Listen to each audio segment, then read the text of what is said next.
Welcome to your Canadiens Connection on Rocket Sports Radio. We are proud to be the trusted source for all things Habs for more than a decade. This is the Canadiens Connection Podcast.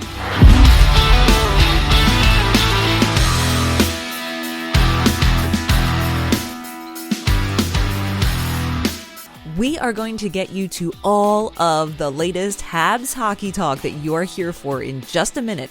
But while Rick and Michael are getting settled in the studio, I just want to bring you a quick message from our brand new sponsor for the show, Manscaped.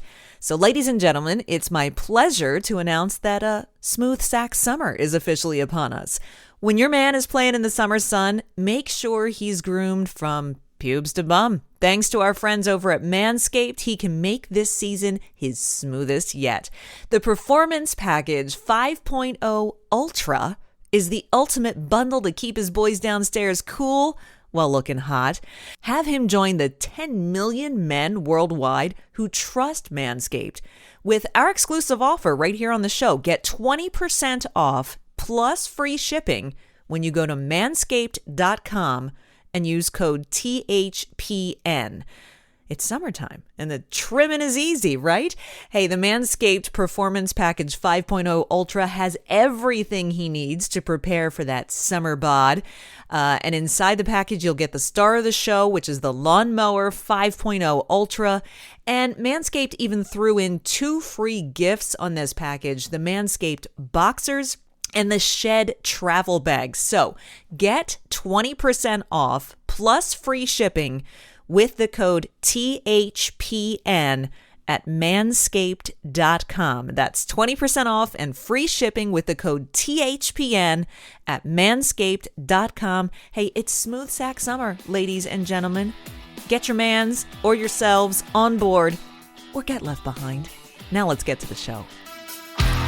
Hello, everyone. Welcome to the Canadiens Connection podcast here on Rocket Sports Radio, keeping you informed, engaged, and entertained. My name is Michael Spinella, and I'll be your host for the next hour. This is episode 300 of the Canadiens Connection podcast, and I'm very pleased to be joined in the studio by my co-host, the editor of the Hockey News Montreal, the founder and the president of Rocket Sports, Rick Stevens. How are you doing today? Happy 300th episode, and I think a big happy Father's Day out to all the hockey dads out there. Yeah, happy Father's Day weekend to the dads and to the granddads. And as you mentioned, our 300th episode of the Canadiens Connection. What a milestone. And we started this episode a little bit differently with a brand new sponsor. Thanks to Amy Johnson for looking after the ad read there for Manscaped. Of course, you'll be hearing another ad from DraftKings. Make sure that you support our sponsors. They're wonderful people, and they help us keep the lights on. And it's also a recognition that we have a large, passionate audience of Montreal Canadiens fans. So tip of the hat to them for episode 300. And we're calling this Inside the Combine, Unraveling the Probable Draft Scenarios for the Montreal Canadiens. We've got a pretty special show, an expanded crew, you might say. Yourself, Michael. We have another Michael coming in as a special guest who was on site at the Combine. He's going to take us right inside, where we're going to have a great discussion with him. Amy Johnson will be back in the second segment, and a special appearance by Doc Morris, our medical consultant, because there was news that came out on Friday, and rather than speculate, rather than guess, we brought in a medical consultant who has been with us all year, who can speak intelligently to the issue that came up on Friday. So very timely with the 300 episode, getting all sorts of our Rocket Sports team involved in this one, and a very special guest, Michael Augello, like you just talked about. In this first segment, we'll get you up to date on everything Montreal Canadiens and continue along with our draft coverage and our off-season coverage here. In that second segment, that's when we welcome a couple of special guests here to talk about the draft combine that happened just last Saturday. Severely under covered. I find every single year we might be one of the few people that cover the draft combine, so we make sure that we give you all sorts of great updates. And in segment 3, we'll turn it back over to our listeners, and we'll have the Have Your Say segment. Our Canadiens Connection question of the week is, if Demidov and Lindstrom are both taken in the first 4 draft selections, should the Canadiens A, select a different forward, B, select a defenseman, or C, trade down to acquire an asset and select a top 10 player instead? This is going to be a very interesting question, and I'm excited to hear from all of our listeners. Rick, what's the best way for all of our listeners to reach out and let us know their thoughts? A multiple choice question. I love it. We really want to hear from you this week, and you can reach out to us on our Rocket Sports text line. It is 5853-ROCKET. That's 5853-ROCKET. That's 585-376-2538. You can also reach out to us on our social media. Just make sure that you're following at Habs Connection on Twitter, Facebook, and Instagram. And you can check out the website canadiensconnection.fm. And here's an interesting story from this past week. Remember when we were talking about the Four Nations face-off and how Montreal was at least in the runnings and being reported to be one of the co-hosts? Well, it's been made official. Montreal will be splitting the hosting duties alongside Boston. Made official this past week. And I have to give credit to you, Rick. It seemed like the last time we talked about this, you gave a little call to action to the city of Montreal, and they certainly came through. Yeah, the mayor needed a little nudge to get on board. There was a threat that it would be moved out. We didn't want to see this tournament go to Toronto, so no, it's been finalized. The 2 hosts will be the Bell Center and the TD Garden in Boston. For the Four Nations Cup that's going to happen in place of the All-Star Game. That's February 10th to 25th in 2025. That'll be exciting and great to have it at the Bell Center. So make sure that you check out Habs Notebook posts and feature articles appearing daily at thn.com/Montreal. That's the Hockey News Montreal throughout this offseason. Looking in our roster news, actually some breaking news coming just before we started recording and signed on here. The Montreal Canadiens signed forward Oliver Kapanen to a 3-year entry-level contract. He's a 20-year-old forward. He was drafted in the second round of 2021, 64th overall, and we've been talking about him quite a bit over this past season in our prospect features. How do you feel about Montreal finally giving him that contract? Yeah, well, you knew this was coming, and he appeared in the world. He was great remember all the goals he scored in the World Championship. So it was kind of forecast that he was going to be getting an ELC. His agent kind of let that out. And so it's finally done. It's, as you said, a guy that we have been following closely and promoting. 20 years old. He was selected second round, 64th overall in 2021. So it could be, we'll see what happens with him next season. He's moving from the Liga over in Finland over to Sweden, the SHL with Timra, has been playing with Kalpa. A little bit increase in the level of competition, and maybe that's the right place for him next season as he continues to develop. Well, as seen on social media, primarily throughout Instagram and TikTok, both Lane Hudson and Jacob Fowler attended the Bauer Combine, and extensive coverage if you want to check all of that out. What did you think about this one, Rick? I think it's a nice recognition. The people at Bauer put out that this combine is for elite, and I'll read it, elite athletes from the NHL and prospects to test out our new 2024 gear and compete in games and challenges. So a really nice recognition that Lane Hudson and Jacob Fowler are considered part of that group. Yeah, exactly. And coming from the Habs Notebook this past week, Hughes reportedly has an aggressive plan. So according to Pierre LeBrun, fans of the Montreal Canadiens can expect Kent Hughes to be aggressive, pursuing top players in the free agent market on July the 1st. LeBrun reports that Hughes will look to sign high-value players to 2-year deals as the salary cap gets bumped up a little bit. We'll talk about the salary cap a little bit later.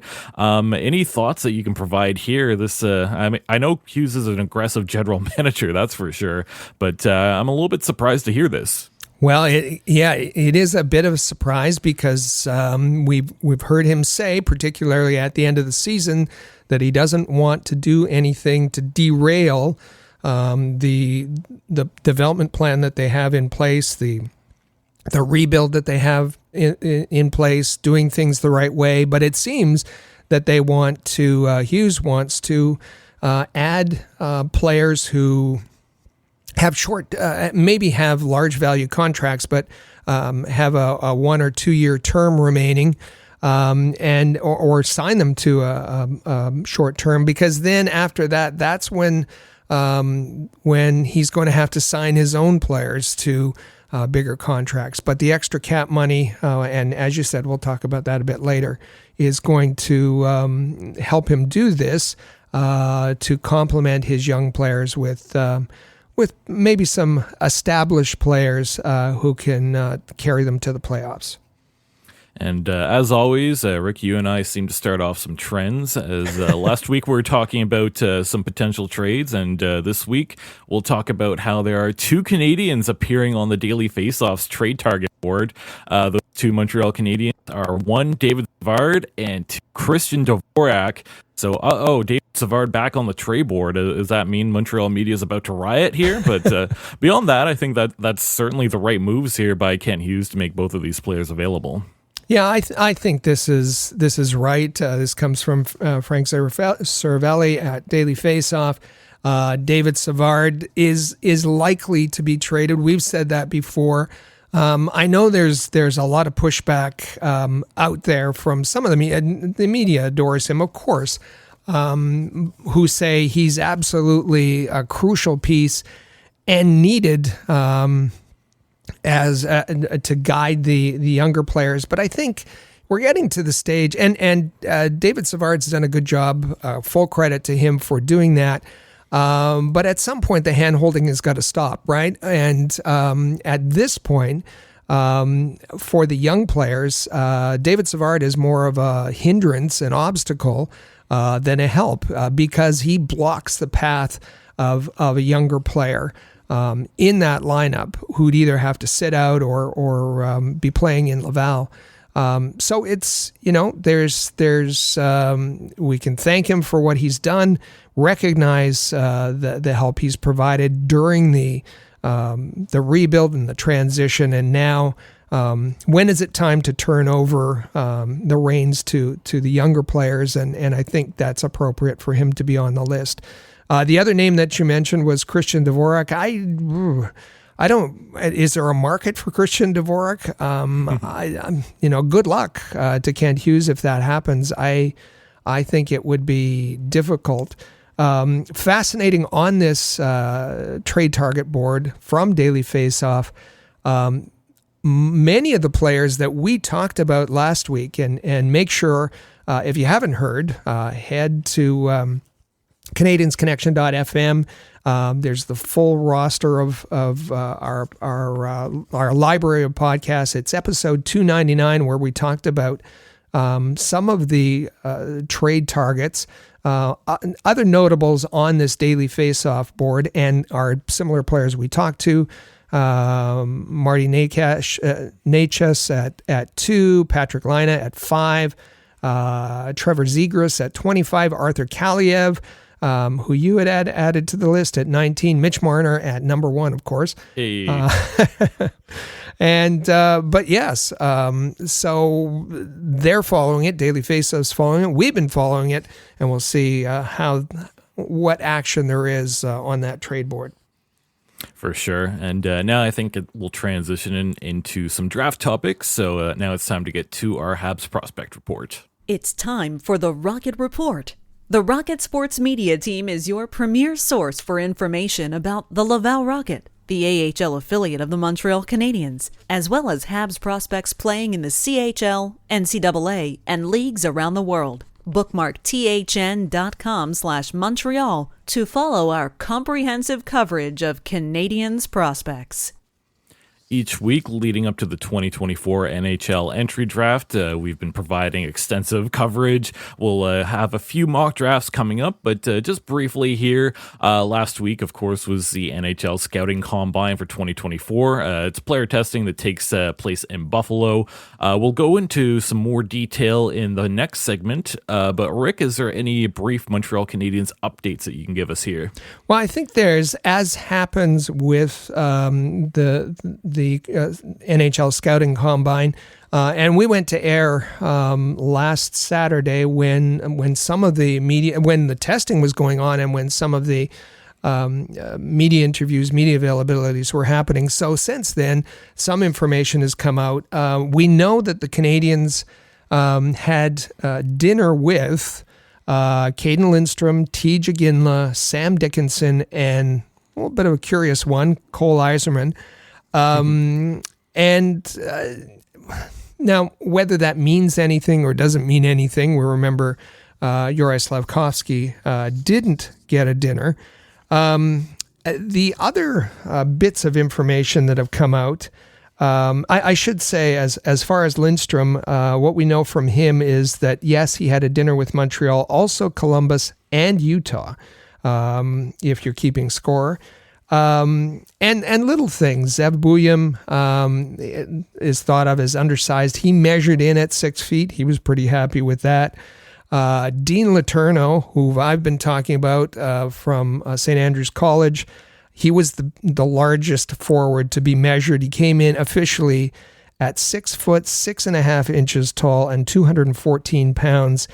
And the longest wingspan amongst any of the participants by a wide margin.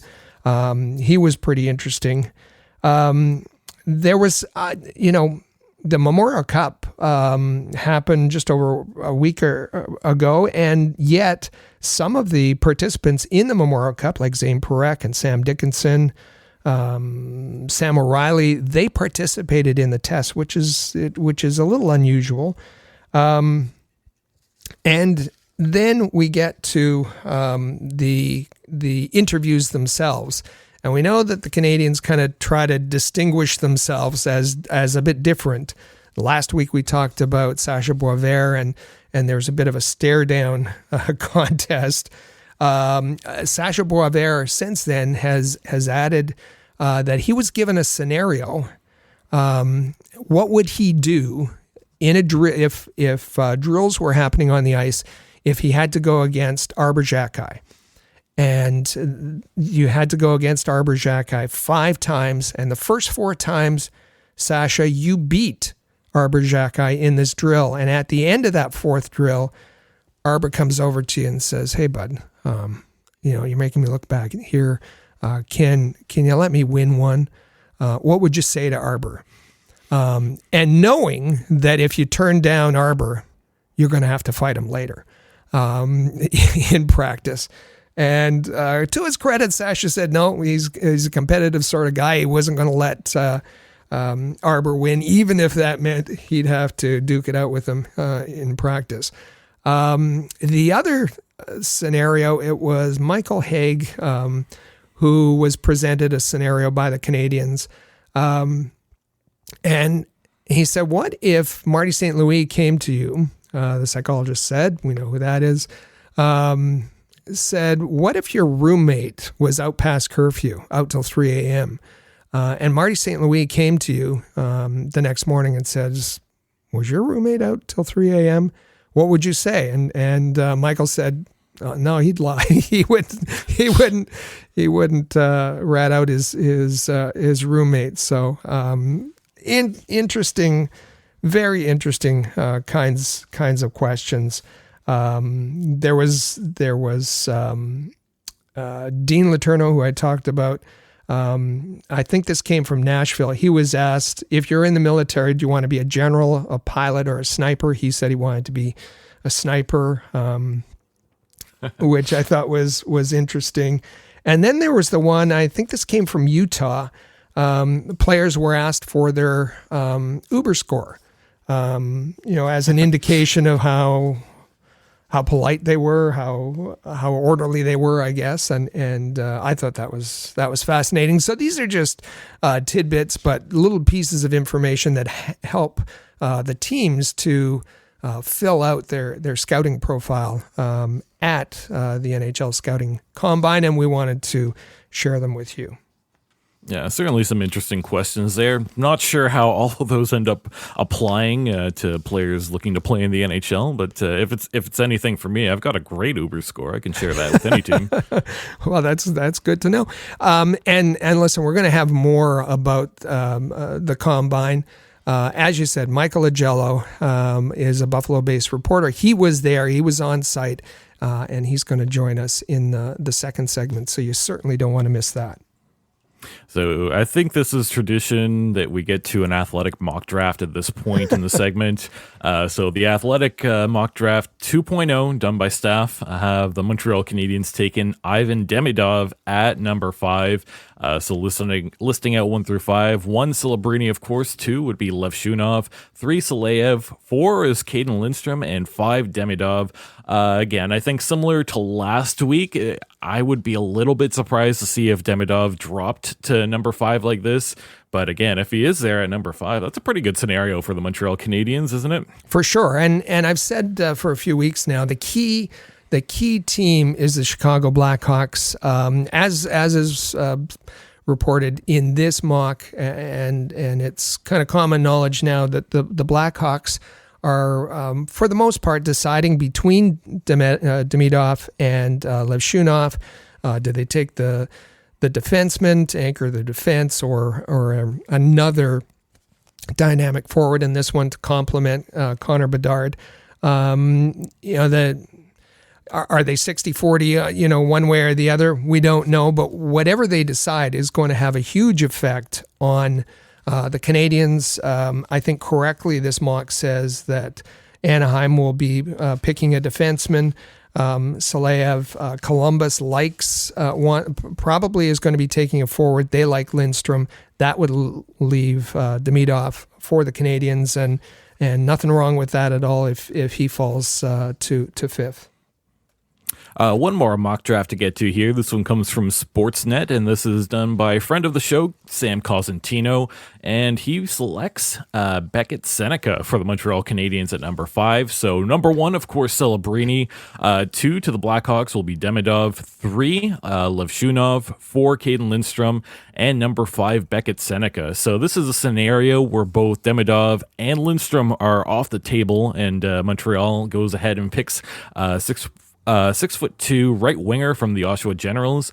You've talked about Beckett Seneca a little bit. What do you think about that potential fit? Well, this scenario here presented by Sam Cosentino, and just a little bit of a preview. Sam will be joining us on the podcast next week. This is what we've been warning you about. I know that folks like to reference The Athletic and that Demidov is as good as done. So I see that often on Twitter. But this is what we've been warning you about, that Demidov and Lindstrom could be gone by the time the Canadiens pick. And this also ties into our question of the week that we'd love to hear your opinion on. And so if that happens, if Lindstrom, if Demidov are gone, then the Canadiens have a real decision. Do they take one of the forwards that are left, Berkeley Catton, T.J. Ginla, or Beckett Seneca? Or do they take a defenseman, or do they, at that point, trade down? I don't think the Montreal Canadiens are going to trade down, because they would be getting an extra asset by doing that, but they have lots of extra assets. What they need is quantity, not quality. Sorry, let me reverse that. They need quality, not quantity. They have plenty of quantity of draft picks. They need quality. So I know that the Montreal Canadiens see the draft in terms not only of this year, but next year as well. And I just challenge and ask people that say they have a better season next year, and they pick 10th, they pick 12th. is a player in a draft next year, like Beckett Seneca, available at 10? Is a Tija Ginla, the likelihood of a Tija Ginla being available at 10 next year? Now think about the likelihood that an elite defenseman like Saleev, like Dickinson, like Zev Buyam, like Zane Parekh is available at 10 or 12 next year. I don't think that's going to happen. So as much as fans would cringe if they took another defenseman, the opportunity to take an elite defenseman at number 5, I think outweighs. Beckett Seneca is a fascinating story, huge growth spurt, and they talk about little man skills in a big body. He's fascinating, but could they pick up some player next year in a similar way? I think they might. So I would in this scenario. Sam has got Saleev going 6th, Zev Buyam going 7th. Kraken takes Sam Dickinson, and at 8, and Philadelphia Flyers at 12 take Zane Parekh. Would I want the Canadiens to pass up on Buyam, Dickinson, Parekh, Saleev? At 6'7" for Beckett Seneca, I wouldn't. And let's hope this scenario doesn't play out, so they're forced into that decision. We'll see, but I don't. Well, and we can ask Sam about that next week. For sure. And for those looking to maybe get a little bit more information on the prospects, if you haven't tuned in yet, or it might be even worth listening for a second time, Canadiens Connection episode 298, entitled Top Pick Scouting Director Identifies Key Draft Targets for the Montreal Canadiens. That has Jerome Berube from hockeyprospects.com. And just note that this past week, the NHL Draft Black Book was released by Jerome Berube, so lots of good resources in there. And if you want to turn back just a little bit, check out episode 296 entitled Elite Prospects Scout Ranks Montreal Canadiens Draft Options. That has Russ Cohen, and Russ Cohen just this past week released his final top 32 rankings at NHLDraftBuzz.com. So 2 great episodes, 2 great interviews, lots of good information. I've even listened to these interviews a couple of times just to make sure I picked up as many nuggets as I could, and we'll continue to have lots of great draft coverage for you all. Moving down a couple leagues here, the Trois-Rivières Lions. Montreal has renewed their ECHL affiliation with them. This is pretty good news, and they've signed on for another 3 years at least. Our own Chris G has done a great job covering this at our website, thn.com/Montreal. What do you think about the Trois-Rivières Lions renewing their affiliation with the Montreal Canadiens? This is tremendous news. We know that it was a roller coaster for the Trois-Rivières Lions this year, on the ice and off the ice. A great start and collapsed a bit, and managed to sneak into the playoffs. But off the ice, all the rumors about them being sold and owing money and all that sort of thing. Then a potential buyer came in, that fell through. And then an American buyer, Spire Sports, came in near the end, purchased the Trois-Rivières Lions from Deacon Sports. We weren't sure. That happened in April. We weren't sure how that would affect the affiliation agreement, but Spire Sports and Jeff Dickerson has been able to work out with the Montreal Canadiens to renew the ECHL affiliation. I think the Canadiens like that the ECHL prospects are in Trois-Rivières, and that's easy to get them up to Laval. So all good news, and thanks to Chris for reporting on it, and for the Lions for getting it done. And a little bit news for the Lions here. There's been a change behind the bench. They're going to bring in former pro hockey player Pascal Réaume as the new head coach there. It's going to be interesting to see what he can do with that group. I know last season it was kind of a roller coaster covering this team, and the ECHL can be kind of difficult with all the different roster changes. What can we say about Pascal Réaume taking over the coaching duties? Well, I'm just going to update you because they brought in Pascal Réaume last year. And then he left the club to join the Islanders organization as an AHL coach. The change for the Lions this year, they have some stability, fortunately. Ron Schulz is still there in head coach and also the general manager. They had added Matthew Brodeur last year as an assistant coach, and unfortunately, for personal reasons, some family health issues, he's had to leave as an assistant coach after one season with the Lions. So the change behind the bench is that the Trois-Rivières Lions are now conducting a search for an assistant coach. But like I said, Ron Schulz is staying. And there is some stability there. Chris will be on the announcement, I'm sure, when it comes out of who has filled that assistant coaching position for Trois-Rivières. You can find all our content about Canadiens prospects at thn.com/Montreal. That's the Hockey News Montreal. And now it's time for our quotes of the week, and this is going to be in regards to Cayden Lindstrom. All the news coming from the NHL Scouting Combine just last week. The first quote we have comes from Corey Pronman. The question he was asked was, what was the juiciest topic at the Combine? I mean, I don't know how juicy it is, but I think, during this year, especially the second half of the year, we had some concerns about Cayden Lindstrom's health.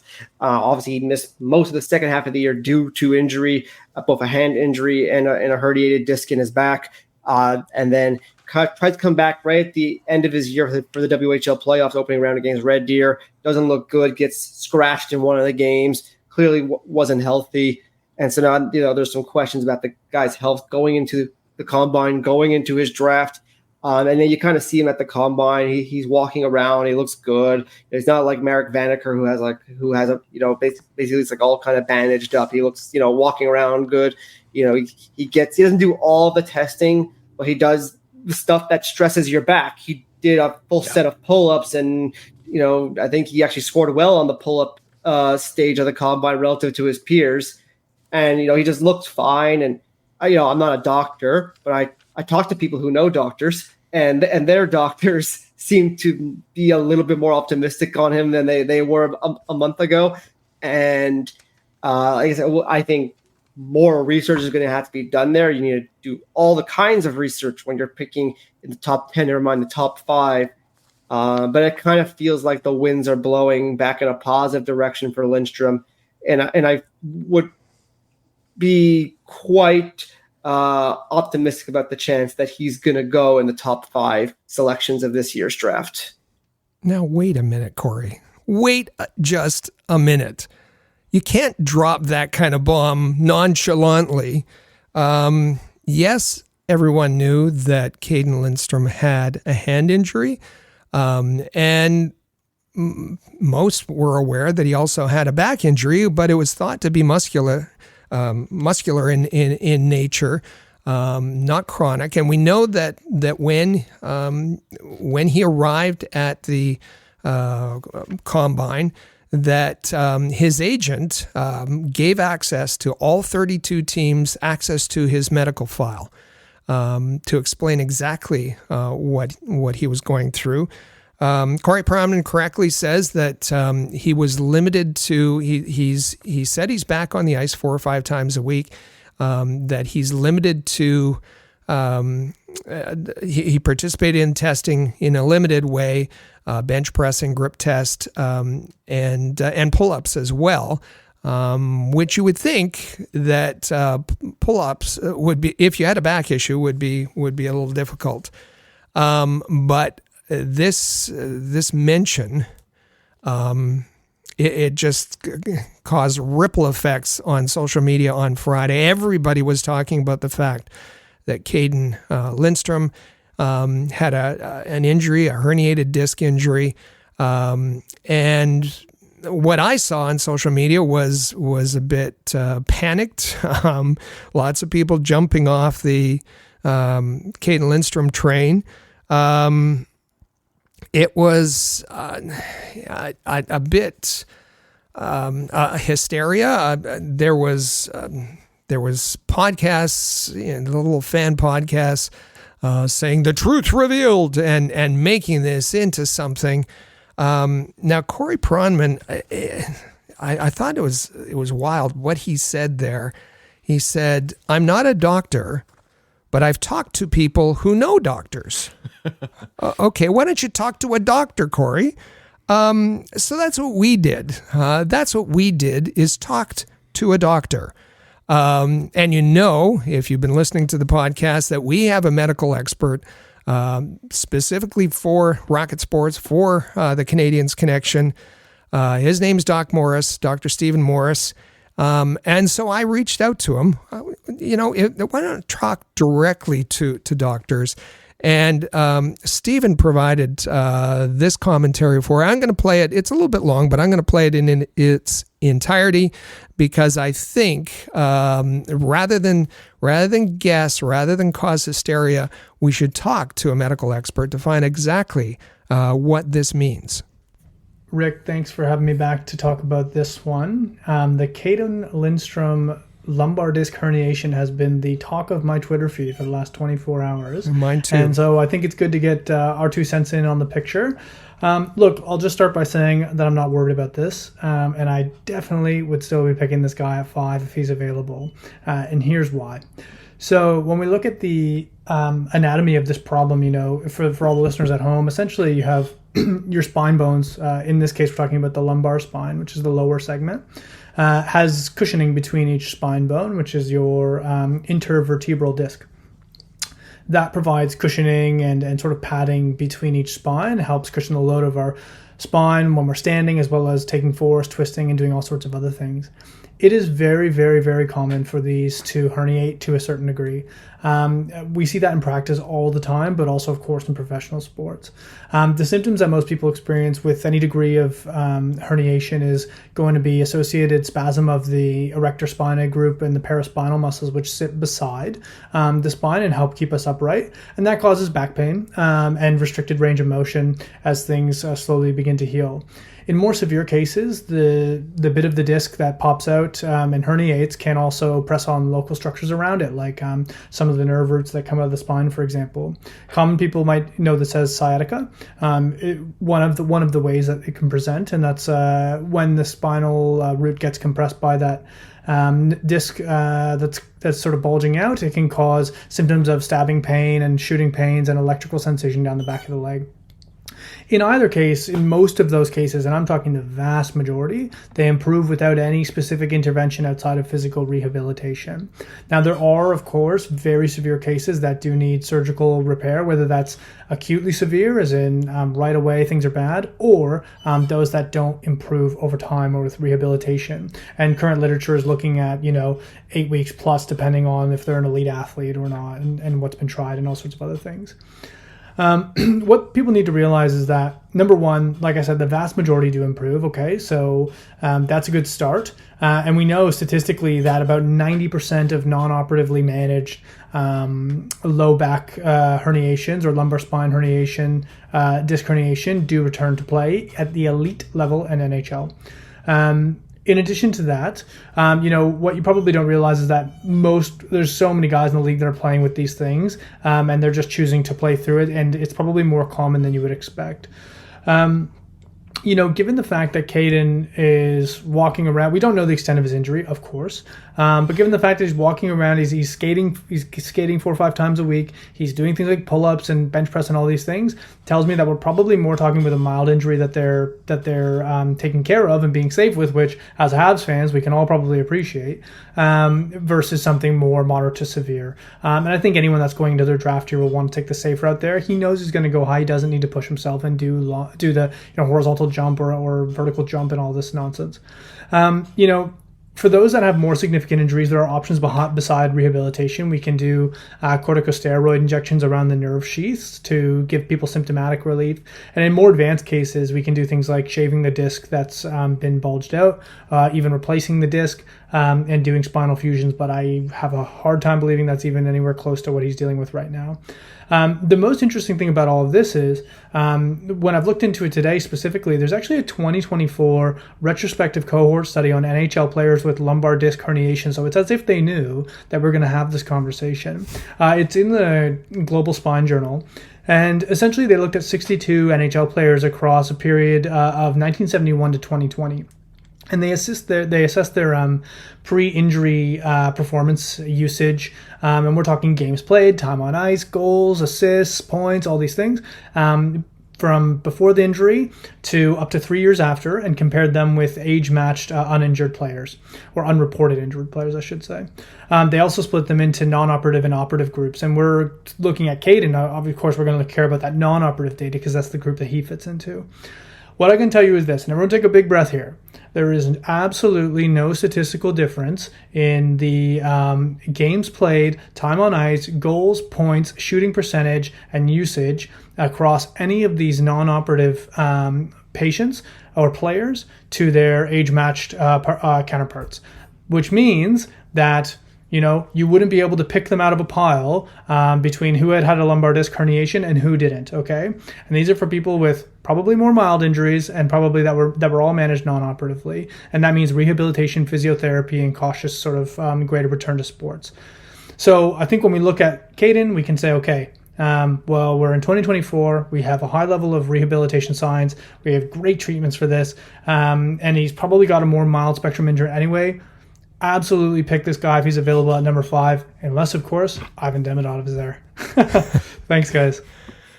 That was brilliant. Thank you, Dr. Stephen Morris. And listen, you may be thinking, I didn't need an anatomy lesson. Well, listen, if we're going to talk intelligently about this, rather than just going off the deep end, yes, we do. And we need to know how the anatomy of this injury affects elite athletes. Now, the disclaimer is, of course, that Cayden Lindstrom is not a patient of Dr. Stephen Morris, and Doc Morris hasn't seen his medical files, but he's speaking about the injury itself, the likelihood of recovery.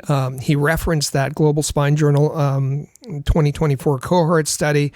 And the return to play scenarios. So I thought it was a responsible thing for us, if we're going to be talking about this, to go out and seek the opinion of an expert. We've done that. You've heard him. And I think that it should ease the minds of Canadiens fans. And listen, the teams, and Montreal Canadiens are one of them, will have access to the medical information, and they'll either their minds will be settled, or like I said, if they have, like Stephen said, if they have the choice of the two of them, he'd go the other way. So real nice to have Doc Morris, who can add that fan aspect of being a passionate Canadiens fan, as well as being our medical consultant, and we can't thank him enough for taking some time to spend with us to explain exactly what's going on with Cayden Lindstrom. Yeah, I'll also send a nice big thank you out to Dr. Stephen Morris for that. That was super, super intelligent. You can tell he's very well researched, and certainly puts my mind at ease, if anything, and we're certainly lucky to have him as a part of our team. Absolutely. Taking a look at some hockey news as we come towards the end of segment 1 here. A little update on the Stanley Cup final, the Edmonton Oilers versus the Florida Panthers. Well, the Florida Panthers lead the series 3-0, and I did not realize it was going to be this lopsided, and I guess there's a little bit of egg on my face after how confident I was. Week? Yeah, I was very confident in the Oilers last week. Now, not so much. It's changed a bit. And credit to Florida. I think they're just a very good, well-rounded team. Barkov might honestly be the best two-way center in the league. Bobrovsky might be one of the best goaltenders in the league as well. $10 million goaltenders. You can't go wrong there, right, Rick? Well, I just think that the Panthers are deeper. They've balanced the ice time. They don't have, one guy hogging the ice time. Gee, what team am I talking about there? They're much better coached than the Oilers. You mentioned it, the goaltending. Their goaltending has been much better than the Oilers, and they've just capitalized on. They've been patient. They're kind of battle-tested team from their appearance in last year's final. And they're capitalizing on all the Oilers' mistakes. And we talked before the show. I said I really think we're recording this Saturday afternoon. I really expect the Oilers to win one game, and then for Florida to be able to clinch when they go back home. How generous! Just the one game. Some more NHL awards were announced. Jim Nill of the Dallas Stars is the 2023-24 recipient of the Jim Gregory General Manager of the Year Award. I think this is a very good decision. He's put together a very good team in Dallas. I liked his ads at the trade deadline as well. Rick, is this what you expected to happen for the GM of the year? Yeah, I did. Jim Nill, excellent GM, was in the running last year as well. The Jim Gregory General Manager of the Year Award. Do we remember when Jim Nill was briefly a candidate for the general manager's position in Montreal, and then was forced to withdraw because of the whole language thing? Jeff Molson put his thumb on the scale there and asked him to politely withdraw. He did. And what would the team look like with a Jim Nill as a general manager rather than the disaster that was the Marc Bergevin regime?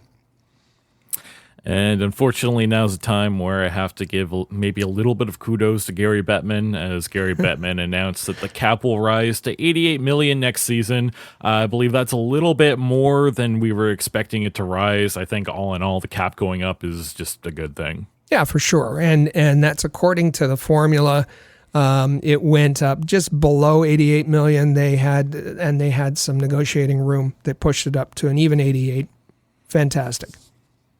More news about the Caps in two different ways, actually. The Washington Capitals have reached a deal to purchase Cap Friendly, an NHL salary information website. So I know some people were pretty upset about this. I don't think there's anything to get too upset here. This is a great move by the Washington Capitals to buy that and all the infrastructure on that website. It will be available until, I believe, just a little bit after free agency, and then the website will go dark. According to Elliot Friedman, some teams are scrambling a little bit now because they used Cap Friendly as a resource, and they don't really have any internal infrastructure to replace that. So that in itself is just kind of hilarious. But either way, good for the Caps, good for Cap Friendly. I know that this is certainly a big deal for them as well, and time for another website to step up. There are plenty of other resources here. Who's going to fill that void? Yeah, this is just good news all around, and shame on the other NHL teams that don't have anything in place. And like one of the general managers said, if I'm buying the team, I'm shutting it down today. All this grace period. And I know there was contracts that they have to honor and whatnot, but teams will have a little bit of time to adjust, and at least through the draft and early free agency. But if you've been at this long enough, you remember Cap Geek and what was going to happen when Cap Geek shut down, and that was for the fellow that ran that. There was some family issues, health issues there, I think.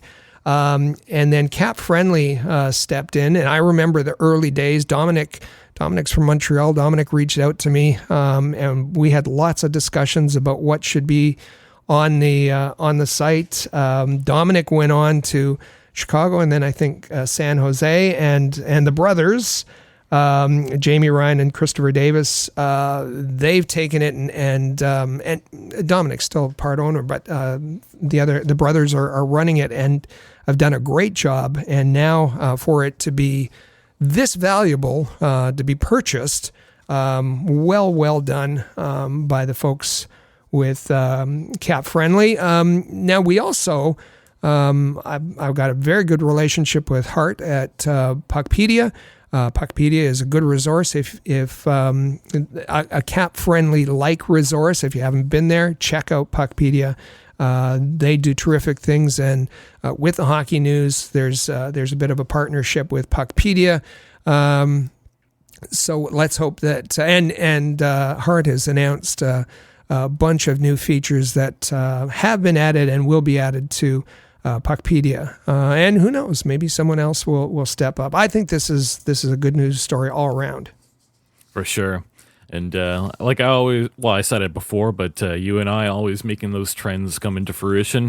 Report from TSN, Columbus Blue Jackets forward Patrik Laine wants a fresh start and is looking for a trade.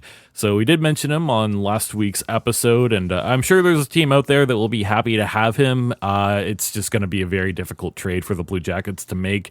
I can't imagine that this is going to be a huge return at the point in career, the career point that Patrik Laine is at right now.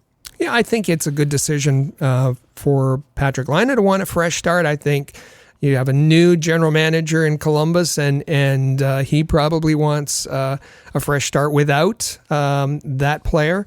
And so it'll be interesting to see will Columbus retain salary? Will they provide some sort of sweetener to have a team take on that pretty big salary for the next 2 years? A report coming out of Ottawa. The Ottawa Senators are open to trading the 7th overall pick. And this would be, 3 years in a row where they've traded a pretty high up first round pick. If that does end up happening, we know that there are a couple other teams looking to move their first round picks. Rick, you mentioned both Buffalo and New Jersey are other teams looking to move them out to bring in a player more for now. In terms of Ottawa, I don't really see too much logic in them trading that 7th overall for a for now player. If they want to move up or they want to move back and obtain another asset, sure, more power to them, but the way things have gone with those first round pick trades the last 2 times, DeBrincat and now Chychrun, DeBrincat was traded a year later, and we see Chychrun is trade bait right now, so can't imagine that would work out too well for them. I don't remember, a draft where it's been made known that the top 10, or in this case, the top 11, that 3 of the 11 picks are available for a team. I don't know if this helps the Montreal Canadiens at all. But yes, you have Ottawa, New Jersey, and Buffalo all saying their picks are available for the right price. For the Senators and Steve Staios, I see this as kind of an NFL type trade where your cupboard's bare in terms of draft picks. Maybe they want quantity over quality, where they want 2 draft picks for the a late first round and a second round for the 7th overall or something like that. Maybe that's what they're planning on doing. I'm not an expert on what the Ottawa Senators tend to do, and I don't know who is actually. Yeah, no, not at this point anyway. News out of San Jose. The San Jose Sharks have named Ryan Warsofsky as head coach. The San Jose Sharks have had him on as an assistant for the past 2 seasons and only at the age of 36. So big congratulations to him for getting that done at such a young age. And we now have 32 NHL coaches. So all the head coaching vacancies have been filled. Ryan Warsofsky was up and coming. Very successful in the AHL. Patrick Williams loves this guy. Coach for the Chicago Wolves, and then, as you said, has been an assistant for San Jose, and seems like the right decision to promote him to head coach. And now it's time to make fun of the Utah Hockey Club before we go into our first break. So the Utah Hockey Club have officially joined the NHL and unveiled their jerseys. And just what an awful color scheme, in my opinion, anyway. And interesting that they put out these jerseys before they have like an official name or a team mascot or anything. It seems like they're borrowing some blues from the San Jose Sharks and the Seattle Kraken a little bit. And yeah, just not a big fan of this. I understand if, they probably want to get those jersey sales underway. They probably couldn't do a whole lot until they made an official name or a mascot. But still, I don't like the color scheme, and I wish they would have just kept the Cucina. It reminds me a little of the defunct Winnipeg Ice, the colors, the WHL team. And I'm going to be a little sympathetic. I'll criticize them once they come out with their real jersey and their real name and their real mascot. But they've been put in a real difficult position because normally these things, when you're granted an expansion franchise, they take years to put out to a ad agency and come up with a name and come up with a color scheme and all of that. So what they put out is very basic.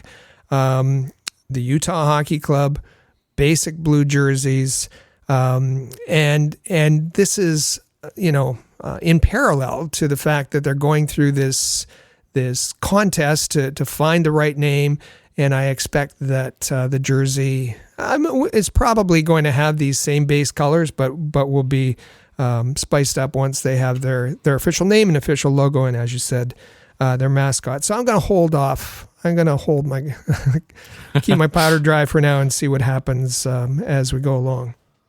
Well, I'll hold off a little bit and just long enough to hear from our sponsors, DraftKings, and you're going to want to listen into this one for sure.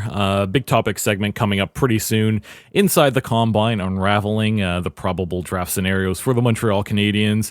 This is the Canadiens Connection podcast here on Rocket Sports Radio. The chase for the Stanley Cup continues. And the action at DraftKings Sportsbook, an official sports betting partner of the NHL, is just as hot as it is on the ice. With same-game parlays, live betting, odds boosts, and so much more, don't miss out as the Stanley Cup playoffs wind down. You know the final showdown between the Oilers and the Panthers is going to be hot, so make sure that you get in your bets and your choice for the winner. And if you're new to DraftKings, you gotta check this out. New customers bet $5 to get $150 in bonus bets instantly. Download the DraftKings Sportsbook app now and use code THPN. That's code THPN for new customers to get $150 in bonus bets when you bet just $5. Only on DraftKings. The crown is yours. Gambling problem? Call 1-800-GAMBLER or in West Virginia visit www.1800gambler.net. In New York, call 877-8-HOPE-NY or text HOPE-NY 467-369. In Connecticut, help is available for problem gambling. Call 888-789-7777 or visit ccpg.org. Please play responsibly.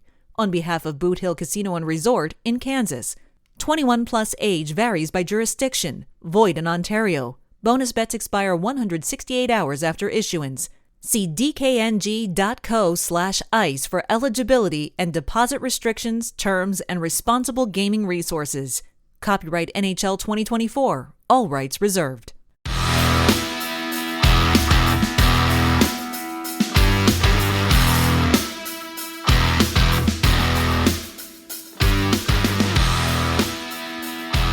Welcome back to the Canadiens Connection podcast here on Rocket Sports Radio. I'm Michael Spinella, and you can find me on Twitter at the Spinella. With me in the studio is our president and founder of Rocket Sports, Rick Stevens. Make sure to give him a follow on Twitter as well, at Rocket Sports. And you can follow this podcast at Habs Connection on Twitter, Facebook, and Instagram. Plus, you can check out our website, canadiensconnection.fm. And a little reminder here, if you have not yet, hit that subscribe button in the player or on your favorite podcasting app. That way you never miss a single episode of the Canadiens Connection podcast. And Rick, very excited to get to this. We got a couple guests waiting to get into the studio here, but to try and tee this up, the 2024 NHL Draft waters are providing to be quite murky for every team not named the San Jose Sharks. They have the easiest pick with probably Macklin Celebrini. I think that's fair to say, and that applies especially to the Montreal Canadiens, as the first 4 picks are going to be pretty influential on what they end up doing. Not sure what to expect from Habs management, but last week's NHL Draft Combine might give us some little nuggets here. Most might expect that the Habs management would be in pursuit for a top flight forward prospect. Kent Hughes said so at the end of Montreal's season. If all is equal, the selection will very much be dependent on the 3 players chosen after Macklin Celebrini, first overall. And to help us gather some clues on the approach for the first round of the draft, Amy, Rick, and Michael Augello, a Buffalo-based reporter for the Hockey News, will provide us some insight. Michael's a great insider, and he was at the NHL Draft Combine last week. He's going to come in and discuss the possible scenarios for the Montreal Canadiens with the 5th and 26th overall pick. And without any further ado, I'll welcome you all to the studio.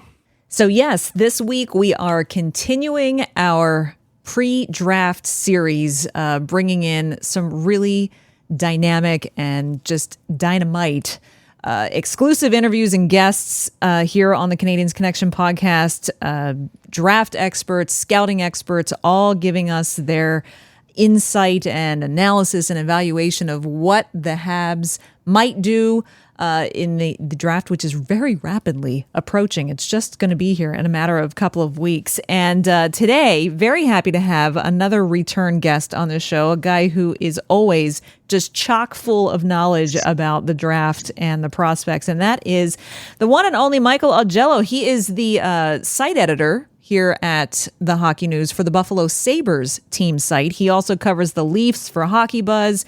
You can find him hosting the Off the Post radio podcast. He's a little bit everywhere all the time, but he's always got great information. Mike, it's great to have you back on the show. Amy, Rick, good morning, and a pleasure to be back. And yes, I am dynamic. Absolutely. Speaking of dynamic, you just got back from the NHL Combine held every year in Buffalo.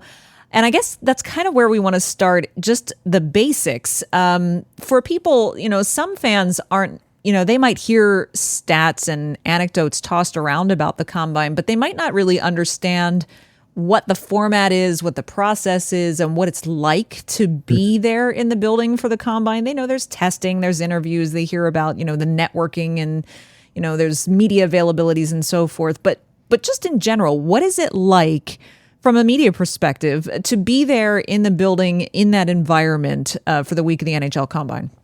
Well, it sort of warms you up for the draft because everybody is there. Earlier in the week, that people who are, if you're a rights holder, you're going to get early access, and a lot of the general managers, a lot of the agents are there on Monday, and a lot of the interviews that happen with some of the players start on Monday. The wider availability begins on Friday, and then Saturday morning is the testing. So this year, Friday afternoon, we got to talk to Celebrini and Cayden Lindstrom and Parekh and Levshunov, Zeb Bouillon, the top, it's 4 or 5 of the top 6 or 7 picks, the people that they selected. And then we got to talk to almost everybody on Saturday, bringing them out in sort of 15-minute intervals. I know for myself, I don't sort of pay attention to the testing because it's tough to really decipher, what's going on. I mean, I let people who are more attuned to that, look at the whether the players puked or not, or the long jump, or and what that means. I see that after the fact. I'll let people who are more expert at that decipher that. I like to talk to the players. I like to find out who they've talked to, the questions that they've been asked, get a feel on their personality.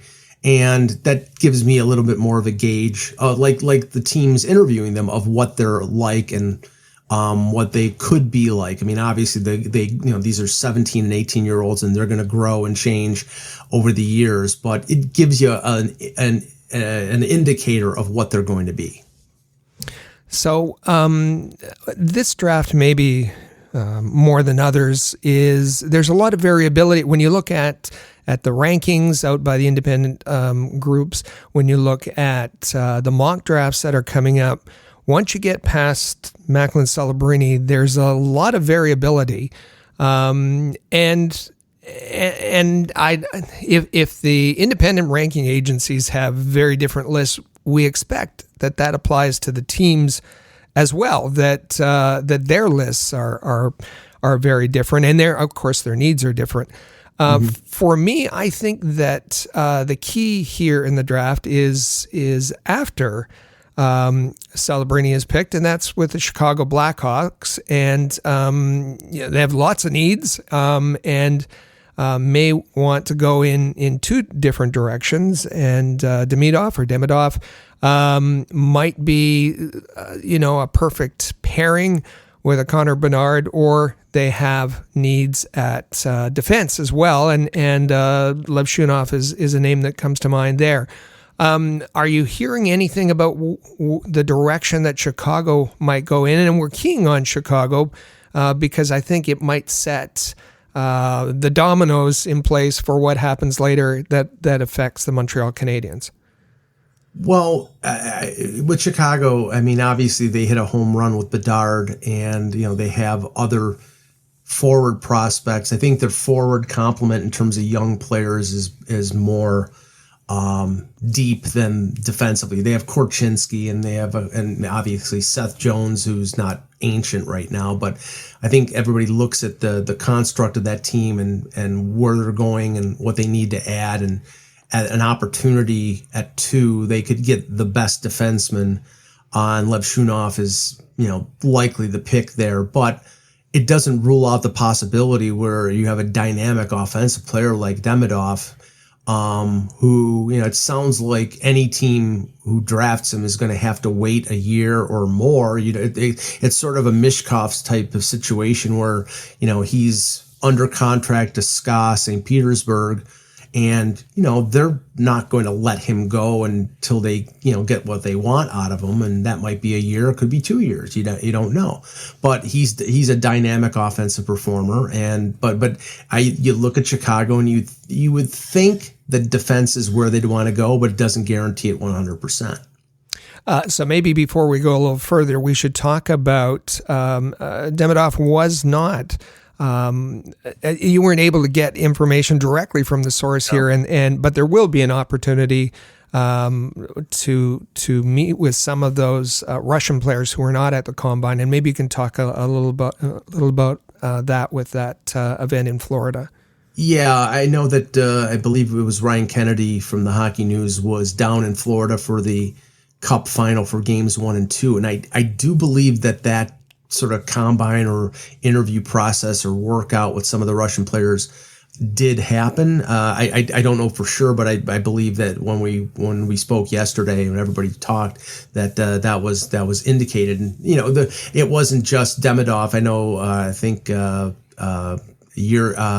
Surin and a couple other of the Russian players were, a lot of the Daniel Milstein represented players were. None of them were in Buffalo, and they were all going to do their workouts there. So the teams were going to get a chance to talk to those players there. I mean, I don't think that's going to affect their draft status. I do think it's a little unusual. I mean, everybody seems to have bought in terms of the Combine, but you have to still remember the whole situation with Russian players and the war in Ukraine and the IIHF situation. Maybe they come back and work out in future Combines when all that is by the wayside. But right now there just seems to be a different dynamic with some of these Russian prospects, and getting them out of Russia and getting them to the NHL. It seems that just the allure of Demidov, especially for the Canadiens who are looking for dynamic offensive players, that it might be worth waiting. The situation seems a little bit different, although SKA has been one of those teams that kind of is tough on their prospects. The other forward, the Canadiens have been looking to getting bigger and tougher and physical, and the other prospect there is Cayden Lindstrom, and the Canadiens like what they see there. Lindstrom was one of the players that they took out for dinner during the Combine. I guess the question on Cayden Lindstrom was about his health. He had a back injury, and the question was, is this a start of a chronic situation? Was it a one-off? I know that Lindstrom and his agent came to the Combine prepared to answer those questions. What did they have to say? Lindstrom really didn't elaborate much on it when he spoke to the media. I think that it's something that, was communicated to the teams individually, and from what I recall, I don't remember it being brought up. I mean, if you look at, he only played 32 games for Medicine Hat. He scored 27 goals. People look at him and I think they look past the injury, and look the injury history, and look at the potential of him being a dynamic player. And when I talked to a couple reporters, the talk is right now that Columbus is very interested in him at number 4. If there were any overriding concerns about his injury history, I don't think Columbus would be entertaining him going number 4 overall. He's a big kid at 6'3", 210 pounds. He's sort of a bull in a china shop type of player. He's creative, and you don't see that very often in a big bodied player like him. So if there are any concerns, I don't see them seeing him slip further in the first round. I think he's going in the top 5. If it's not to Columbus, then I think Montreal is a definite possibility. So we have San Jose with Celebrini. We talked about the fork in the road, Chicago with Levshunov, or Demidov, and you mentioned that Columbus is pretty high on Lindstrom. What about number 3 in Anaheim? Is there a concern that they would be taking it forward?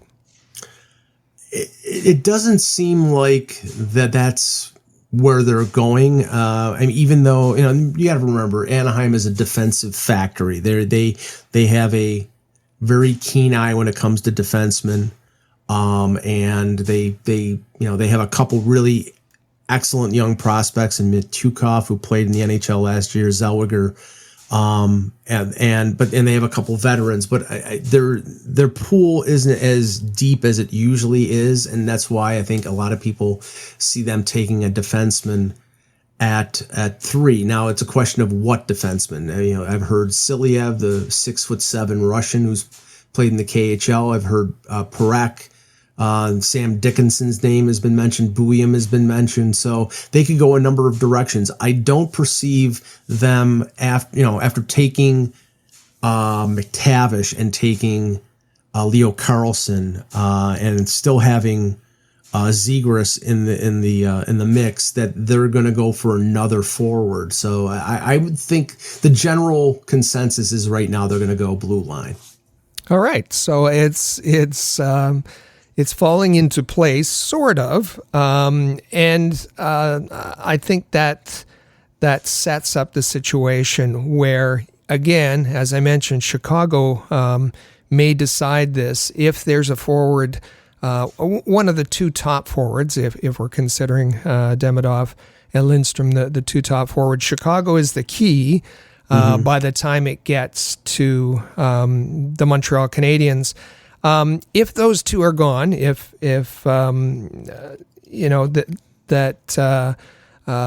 Chicago takes Demidov, if Columbus takes Lindstrom, then we're down to and I know Canadiens fans don't want to hear this, but either defenseman another defenseman, or maybe you can talk about some of the other forwards that might be available at that point, whether it be a T.J. Ginla or Beckett Seneca or Berkeley Catton, those kind of names. What were you able to glean from about those players at the Combine? Well, Catton was very popular in terms of, when we spoke to him. He's one of those offensive. He's got a lot of firepower. He had a ton of points in the Western Hockey League. It was a big jump. I think he doubled his offensive performance from the previous year. The concern is, and I since I cover the Sabres, I was sort of more focused on Catton in relation to the Sabres. The Sabres have drafted a couple young first round picks out of the Western Hockey League in Matthew Savoy and Zach Benson, and Catton sort of falls into that same category. Not like a midget, not like 5'4", but he's 5'10" and 175 pounds, so he's not big. He's speedy, he's very creative, he's got good hockey IQ, but in this league, we do know that the size does matter. And Sean Doogie comes to mind. You remember Sean Doogie? Yeah. 5'3". Yeah. Oh God, I can't think of the guy. There was a 5'4" forward that played for the Sabres in Carolina. but the point here is that does he translate to an NHL center? And I would think that at number 5, ideally, if they're not getting a sniper, that the Canadiens would want to get a center.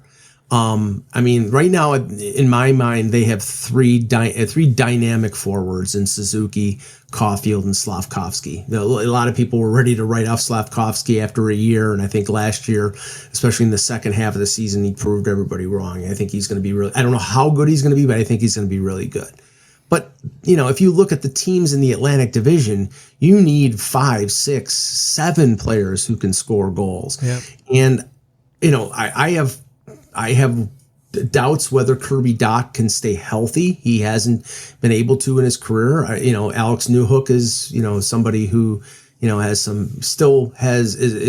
don't know exactly what he is, but I think he can be better than he has been over the last few years. But at number 5, you need somebody that you can add that is a difference maker. And if it's not a forward, then, you could draft a defenseman and then maybe trade one of the existing defensemen in the organization, or you could trade down and get a player, get another draft pick and another asset or another player. And I look at Iginla, and I keep putting Iginla together with Calgary, and Calgary would love for them, for him to fall into their lap at 9. But I think if they really want him, they probably would have to move up. And if the draft breaks like we were just talking about, where Demidov goes to Chicago at 2 and Lindstrom goes to Columbus at 4, rather than taking another defenseman at 5, maybe the Canadiens trade down 4 slots, get themselves another asset, and maybe takes a forward at 9 and goes that direction. That's possible. Now, let's take the scenario of, those options aren't the one they go with, and they do decide to, I'm going to use the D word, they decide to draft another defenseman. Mm-hmm. Who for you is at that range the standout that they would that could fall to them, or could be available to them at number 5? Well, if Anaheim doesn't take Silyev, I don't know how good offensively he's going to be, but he's 6'7", he can skate, and I've only seen video of him. Obviously, he played in the KHL in the lower levels in Russia, but it's very intriguing. If you can get a 6'7" blue liner with the range, with the wingspan, and he can move, that is worth so much in this league right now. The comparisons to Hedman that are out there already. I don't know if he's going to get there, but that's pretty tempting. I saw one comparison that said at the absolute worst, he's Nikita Zadorov. At the absolute best, he's Victor Hedman. And it's like, okay, you could see, you saw what effect Zadorov had. Now, I don't know whether Silyev will grow into being as tough of a SOB as Zadorov is, because you go into Zadorov's range, he's going to knock you out. Yeah. He's that, and he's going to hit it big in free agency this year. So yeah, if you get a guy like that and you draft him, and you can hold on to that player for 8 years, and before he becomes an unrestricted free agent, or 7 or 8 years. So I don't know if I could pass that up at 5. I mean, the other one that I really like is Dickinson. Very confident kid, had a great year with London, went to the Memorial Cup final with the Knights. Very confident in his abilities. He basically said, "I think I'm the best defenseman," and I don't think he said it with any kind of snobbery. But he's confident. He had a really great year. That team was not expected to go as far as they did. They overachieved. I think London has a history of producing great defensemen. You go to Drew Doughty or Evan Bouchard. I think you could do worse than taking Dickinson at number 5.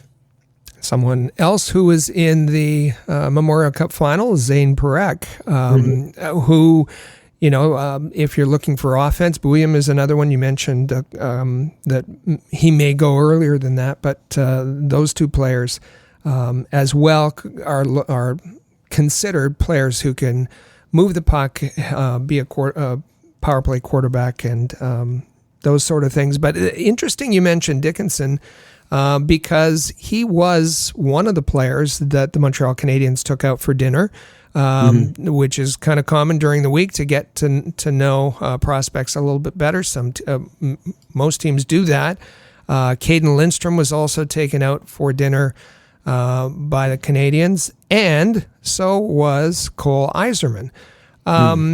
Now, talk to us about what this taking out for dinner, if it's meaningful at all. We remember that Yuri Slafkovsky didn't get a dinner, but and he said what he got tasted better than dinner, and that was a famous quote.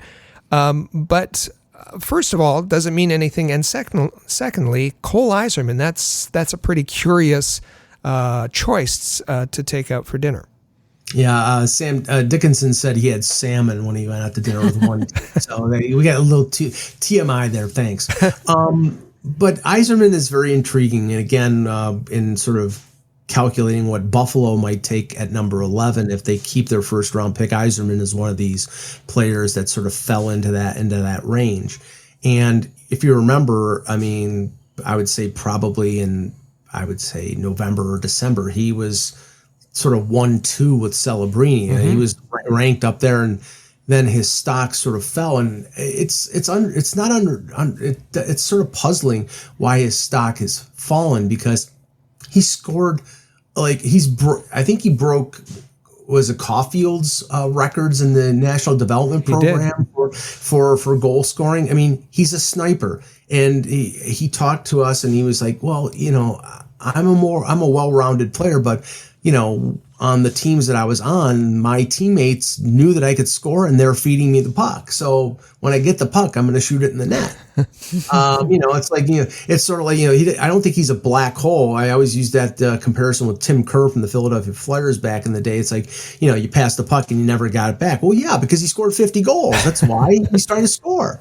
So he's got a great shot. I think a lot of people think he's got the best shot in this draft. But there's a concern about whether, he has all the aspects of the game. I don't think that's a valid concern. He's going to BU this year. I think, if there are things that need to be addressed, he's going to address them. He said that, he wants to be a more well-rounded player. Where I see him going probably is in, not in the top 10, but maybe some place between 11 and 15, which, Buffalo is one of those teams. if the Canadiens want him, maybe the trade down scenario makes sense from 5 to 9, and with Calgary, and then they take him at 9. Maybe they trade up from 26, and that's when you sent me the little areas of what you wanted to talk on the show. I looked at them at 26, and I look at the fact that the Canadiens have 12 picks in the top 3 rounds in this and the next draft. And if you want a player, if you want a particular player, and you've got those kind of assets, and you've got the depth in terms of defensive prospects and players that they do, then you make it happen. Then you trade 26 and you trade a second and a third, if that's what it takes to move up into the top 15, and you get Yzerman. And I think if they do that, I mean, they're getting a player who I think could be sort of a dark horse to be one of the top 3 or 4 players in this draft. Yeah, I think that's very good analysis, and it's very difficult to trade up into the top 5 or within the top 5, but it's possible, especially as you said with the picks and the young prospects that the Canadiens have to package that with the 26th pick to move up. Now, if they managed to hang on to that pick and select at 26, which I think is, based on looking back in history, is somewhat unlikely. But there are an interesting group, including some local talent, Sacha Boisvert. There is the project in Dean Letourneau from St. Andrews, who was measured as the biggest prospect, close to 6'7", 214 pounds, and still growing, and has the longest wingspan of any of the prospects there. If you can talk about some of those interesting players to talk about as the draft gets towards the end of the first round. Well, I was intrigued with Boisvert in the sense that he's not taking sort of the normal path. I mean, he went to the USHL, and he's going to North Dakota, right? Which for a kid from Three Rivers is a little yeah, not the Q. Muskegon is different from yeah. So I mean, he's intriguing because I think he's more of a two-way player, but and I think, at North Dakota, which is a great school to go to, he stays there for at least 3 years and develops his game. I mean, at 26, if he's there, I mean, I think that's a good pick. I wonder, depending on it, I have a feeling that depending on who they get at 5 will affect what they do at 26. If they stay at 26 and they take a forward at 5, then I think there are so many defensemen that are in that range from, I'd say, 20 to 30. And I looked at this because Toronto is at 23, only 3 picks ahead of Montreal. And, Toronto, I think more than likely is going to take a blue liner. And there are so many defensemen there that are intriguing. E.J. Emery, who I mentioned, I think before we started the show, who is the son of a CFL player, played football, played hockey, and then went full hockey a few years back. His in the testing, and the only thing I heard about the testing was that E.J. Emery broke the test. I think he jumped off the mat in a long jump or something to that effect. Yeah. So of course that intrigued everybody, and he's sort of slotted in the 20s. So there's him. There's an interesting Norwegian defenseman who's going to play in the SHL named Stian Solberg, who I talked to, who again is a very interesting prospect. And the big Finn, Jesse Pulkkinen, who is 6'7". He needs to sort of round out his game, but I think he was in the draft last year and went completely through it. He's a 19-year-old, so that he might slip into the early second round, but he's in that range. But I do think that there are, if they go forward and they want to at 5 and they go forward at 26, a lot of the Russian players, Surin, who I mentioned, he's a rough a rough and tumble forward. I heard him compared to Barbashev from the Vegas Golden Knights, that type of player, which, as we can see from the Stanley Cup final, you need those players and teams want those players.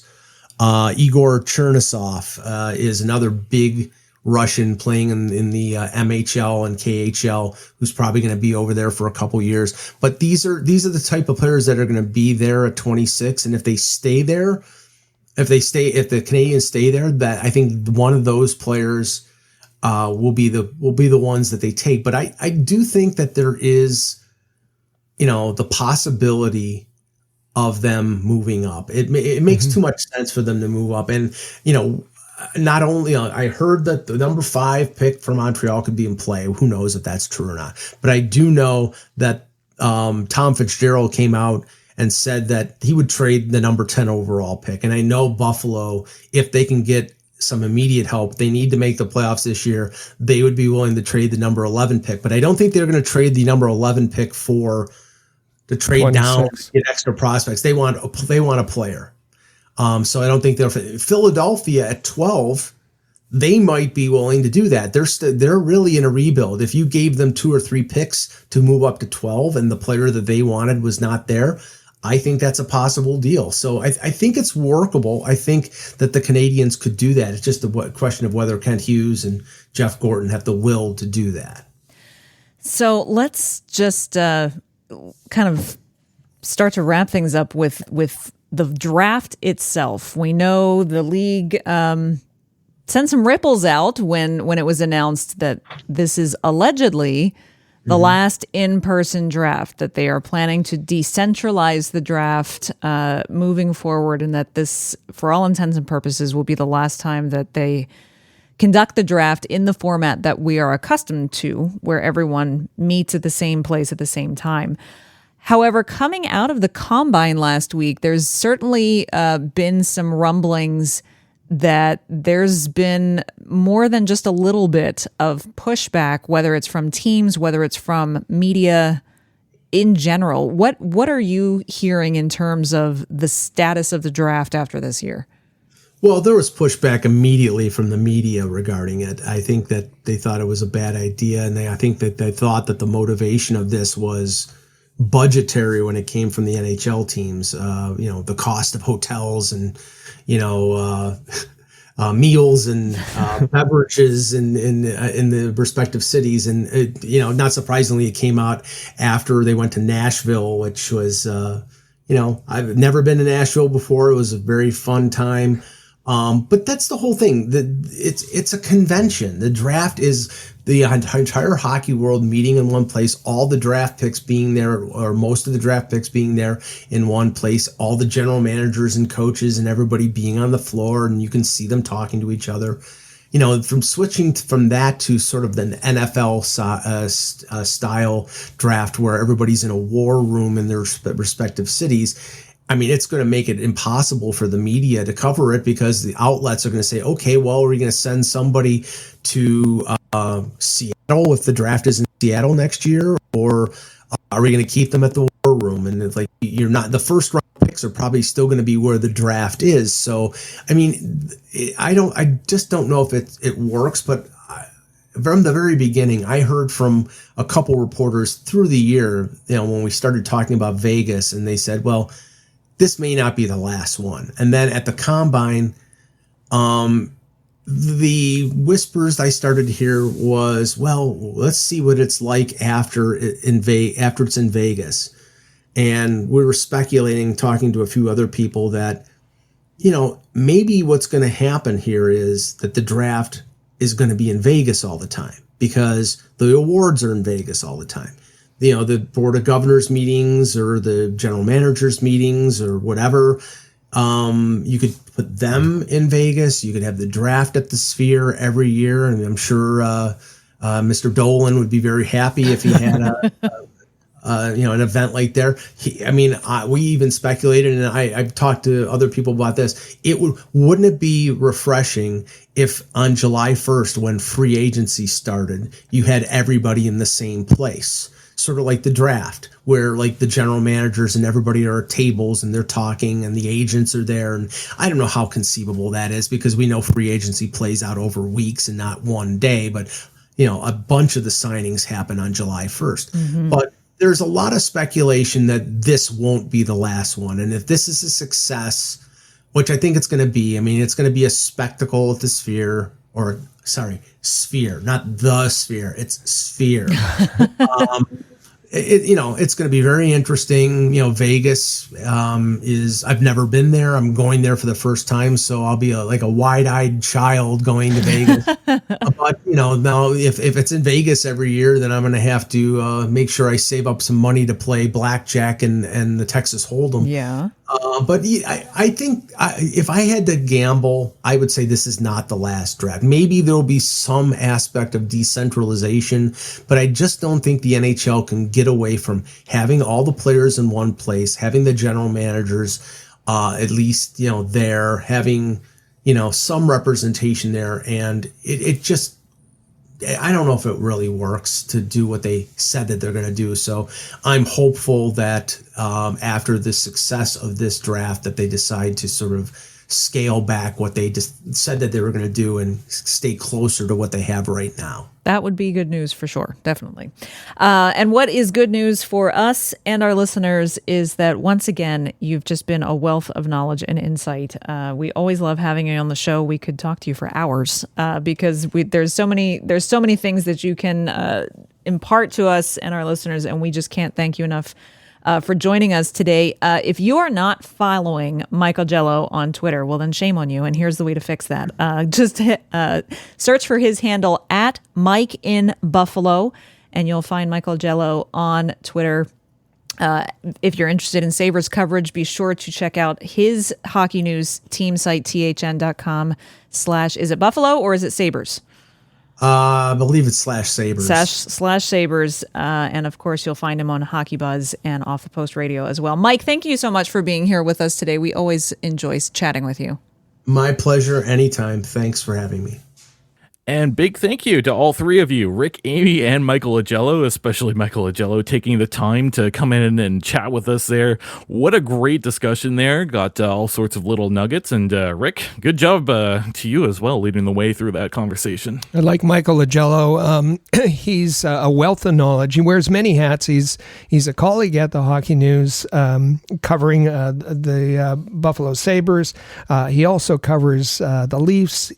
He does Off the Post Radio, which is a podcast that also features Anthony Mingioni and Russ Cohen, who's also been on our program. But Michael is he's Buffalo based. He was at the draft every day, provides us a lot of insight. And I really liked how we were able to work through the different scenarios that the Montreal Canadiens will be facing. The Montreal Canadiens war room, that they're going through these game strategy sessions and trying to figure out what everybody else is doing. If this happens, we'll do this. If this happens, we'll do this. And we tried to do a little bit of that with Michael, and I think it helps present the different scenarios for you as you are preparing for the draft, and we've been trying to give you all the expertise we can. Jerome Berube, Russ Cohen, and now Michael Augello, and I think he was a great guest. And in this week's Canadiens Connection question of the week, we have a scenario that we're going to pose to all of our listeners. If Demidov and Lindstrom are both taken in the first 4 draft selections, should the Canadiens A, select a different forward, B, select a defenseman, or C, trade down to acquire an asset and select a top 10 player instead? We want to make sure that we hear from you, and we'll give you some time to think about it as we head into our final break here. Make sure that you're sticking around with us. This is the Canadiens Connection podcast here on Rocket Sports Radio. The Canadiens Connection is proud to be a partner of Rocket Sports Media, digital media publishers of sports and entertainment websites. Their mission is to build a worldwide network of sports fans who are informed, engaged, entertained, and connected. Learn more about RSM, its team, and its portfolio of brands at rocketsportsmedia.com. I bet you enjoy sporting your best Habs jerseys, dressing up your kids and pets in the cutest Habs gear, and showing off your decked-out hockey cave or fanning. Well, don't just show your friends, show your Habs. The Rocket Sports Media team wants you to boast your finest pictures for our global network of Montreal Canadiens fans. Include the hashtag #ShowYourHabs when posting your fan photos on Twitter, Facebook, or Instagram. Then log on to showyourhabs.com to see your entries, along with photos and posts from Habs fans all over the world. A proud member of the Rocket Sports Media Network. If you're a business owner looking for the perfect platform to reach a targeted audience of customers, Rocket Sports Media is the solution. Our global hockey community provides unmatched social media reach to an attentive demographic of sports and entertainment fans. We can provide visibility to your company, helping you to engage and leverage this prime group of potential clientele. In addition, we also offer sponsorship opportunities for fan events and featured areas of website content, giving you name and logo recognition. Visit rocketsportsmedia.com to contact us regarding this unique marketing opportunity. For the most trusted source of news, analysis, and features about the Montreal Canadiens, log in to thn.com/Montreal, your year-round source for anything Habs related. That's thn.com/Montreal.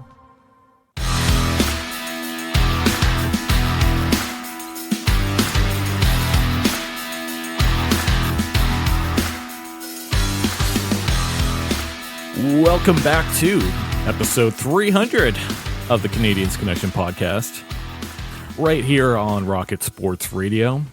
You can follow at Habs Connection on Twitter, Facebook, and Instagram, and you can check out our website, canadiensconnection.fm, and feel free to text us anytime via the Rocket Sports text line, 5853-ROCKET. That's 5853-ROCKET.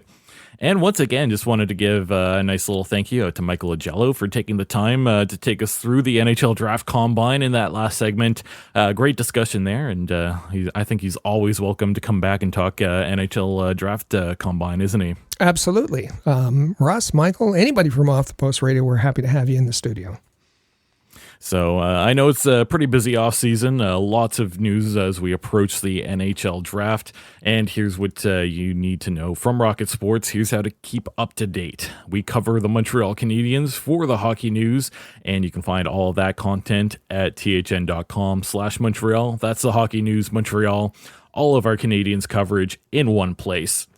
And if you're looking for some multimedia content, we also have a YouTube channel, so make sure you are subscribed to that. Just search at All Habs, you'll be able to find that. And on there, we put out all sorts of great content every single Monday. This podcast will end up on YouTube. The last episode was entitled 10 Possible NHL Trade Targets. Head on there, check it out if you haven't already. Leave a like, leave a comment. We want to hear from you, and make sure that you hit subscribe. And throughout this offseason, you will also be getting content from Amy Johnson on our YouTube channel. The Rocket Hockey Report and the Habs Hockey Report will be on there throughout the offseason. So look out for both of those. Best way to make sure that you know when those come out, hit subscribe, but also hit the notification bell, and you will get dinged the moment we put out a brand new piece of content. Also, keep an eye out for upcoming live stream watch-alongs. The last one we did was the NHL Draft Lottery. That was myself and Nathan. If you want to go back and watch the replay, you can. That's available there. But we've started doing these draft live streams live stream watch-alongs last season. We've had a lot of fun doing it, and that's just another great way to interact with all of our viewers and listeners. So head over to our YouTube channel at All Habs, hit subscribe, hit like on all of our content, leave a comment, and hit that notification bell so you don't miss out on anything. And make sure that you're subscribed to the premier Rocket Sports Radio podcast on your favorite podcasting app, The Canadiens Connection. You can also find that at canadiensconnection.fm. Every single episode there.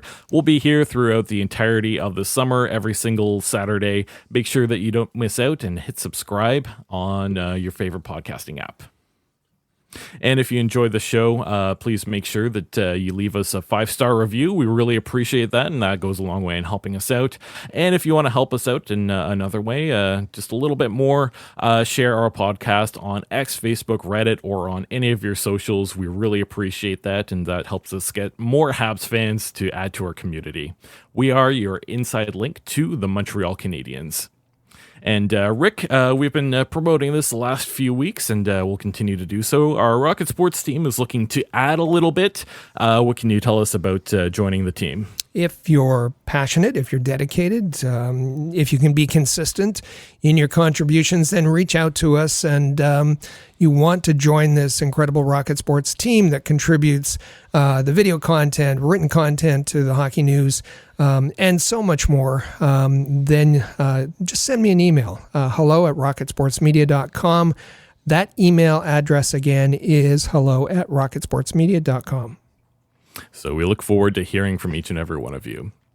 And now it's time to get to our Canadiens Connection question of the week. And we're going to put this out in the form of a scenario, a multiple choice scenario. So if Demidov and Lindstrom are both taken in the first 4 selections of the draft, should the Canadiens A, select a different forward, B, select a defenseman, or C, trade down to acquire an asset and select a top 10 player instead? We want to hear from you. 5853 Rocket is the text line. How can people email us, Rick? It is hello@rocketsportsmedia.com. And we get tons of text tweets and emails and comments throughout the week.